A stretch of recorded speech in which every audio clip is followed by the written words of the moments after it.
birth defects in her baby. Well, here's the man who named it. So I would say it is a pretty valid statement coming from such a giant in the field. But think about it. Our bodies are constantly being bombarded from the inside and from the outside. From the inside, we've got free radical damage.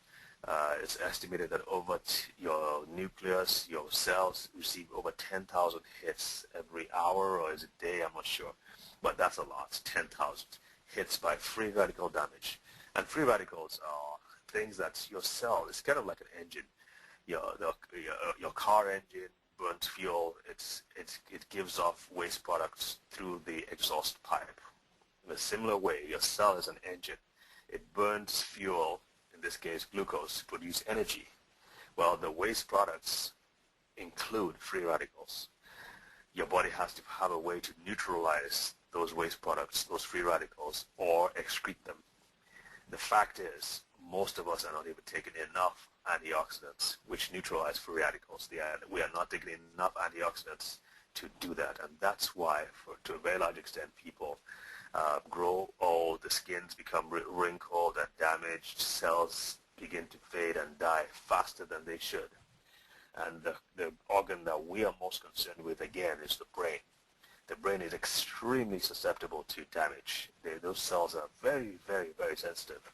And free radical damage is one of the leading causes of those neurodegenerative conditions like Alzheimer's, Parkinson's disease. Those things can be avoided with good, by flooding, and I like to use the word flooding your system with antioxidants. Antioxidants early, consistently. That you've just got to get used to it. And I was speaking at a retirement home, and they were just looking at me like I was someone from Mars, because most people are just not used to spending money and taking nutritional supplements. Yes, they're used to taking drugs, but they're just not used to taking nutritional supplements on a daily basis. You've got to make that change.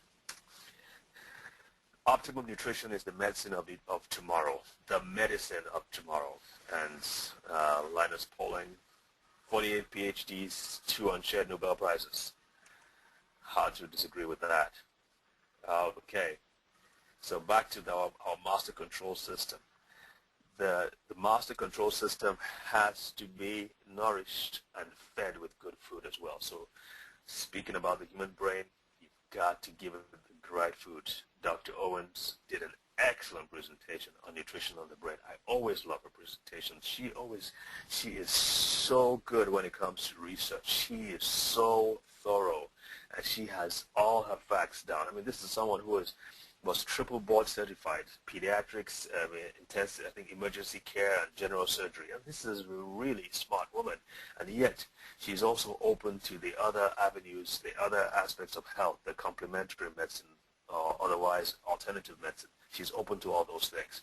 So when you have that kind of brain power looking at issues like nutrition, you know she's going to do a good job. And that's what she did. So she, I think, do we have a DVD on her, Sherry? I think so. Yeah. And we love her Southern accent. We love her, yeah.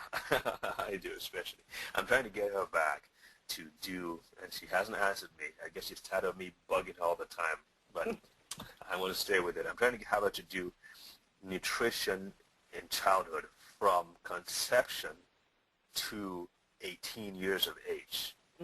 That'd be good. That would be great. The changing nutritional needs of the child from conception, and they change. It's not the same thing they need. By the way, if you're pregnant, you need to take lots of fatty acids, omega-3, from a good reputable source, because omega-3s help that child's brain develop well. I mean, there's a lot of research that proves that. I'm not going to charge you guys anything extra for that. That's free of charge. Just going to throw that in. All right, here's another nutritional product that I was extremely impressed with, and Ken Saba did a great presentation on that, and I've been using it ever since. NeuroBright is a combination of several different brain foods, and really, I tell you, I've not seen such great results in most other things. So this is one of the few nutritional products out there that really help to support the brain specifically, tailored to the brain. Great stuff. All right, here's just a compendium of all the main nutritional needs, and there are about 7. We also added at the bottom antioxidants, fiber for the guts. Fiber is what helps to clean and nourish and help the food pass through and keep the gut healthy. And Sherry, why do we need to keep the gut healthy again?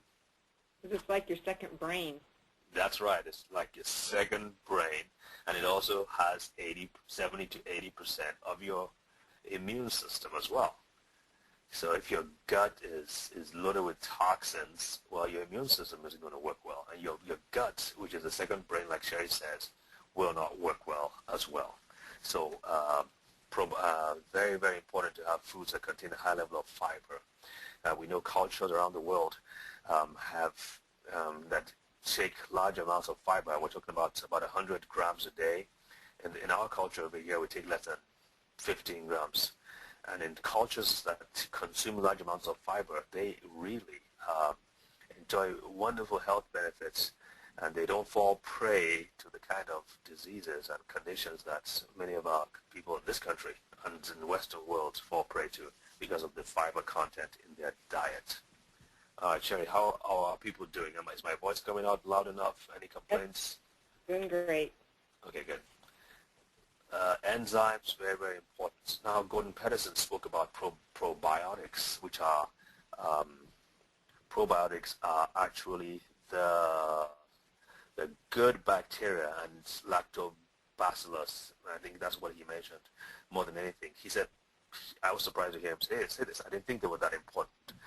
But Gordon said that probiotics are one of the most, or his favorite nutritional supplements. Now, they're not really nutritional supplements because they are actually live bacteria that you put into your gut. But he said they're extremely, extremely important. And when you think about this, some scientists claim that you lose your digestive system begins to slow down when you get to be 13 and 14 years of age, and it continues to slow down for the rest of your life. So if your digestive system is slowing down, well, it means you're not absorbing foods optimally anymore, and you're not and sometimes other foods may stay longer in the gut. So it's very important to put good bacteria in your gut. Dr. Murray did an excellent job on fundamentals of nutrition again. And again, he is a lot more technical because of obviously he's a biochemistry professor emeritus. Hello. Doesn't get much better than that. But I remember I was teaching at a college, and I gave one of the students his DVD. Oh, I think she watched it. Yeah, his DVD, and she went, and though she didn't know much about nutrition, she was like she learned a lot from it. So there's a lot to learn from it, and you just need to sit down and really think about it. Dr. Beckler, Benjamin, another baby face, but very, very smart guy as well. I was really impressed with his presentations. He's the chief science officer of a company called Eneva, but he did a great presentation on omega-3 fatty acids, which is one of the 7. All right. Other than the 7 nutritional food groups, we also wanted to also focus on the superfoods. The foods that have this these super health benefits. And so we've been trying to get. I know I tried acai berry. I know Monarvie. I tried to get someone from the chief science officer there to come and talk about the acai berry, because there's been a lot of talk about the acai berry. It does have some great qualities to it. So I was trying to find someone who could talk about that. The goji, of course, Tahitian noni, aloe. We've had Dr. McAnally speak about aloe, spirulina. We've had Kent Sabbats. That, by the way, that webinar is free for everyone. So if you want to watch it, just let us know. He did an excellent job on the history of spirulina. Mangosteen, reishi, red mushroom. I'm going to talk about that in a minute. This Agaricus blazei is another powerful mushroom. that has some tremendous immune system boosters, other mushrooms, blah, blah, blah. So we're also looking at the superfoods. That's Ken's picture, and he did an excellent job on spirulina. John Zank spoke about the South American mushroom called Agaricus blazei, which is extremely powerful to stimulate the immune system. While we're talking about what the body needs, you see, you just can't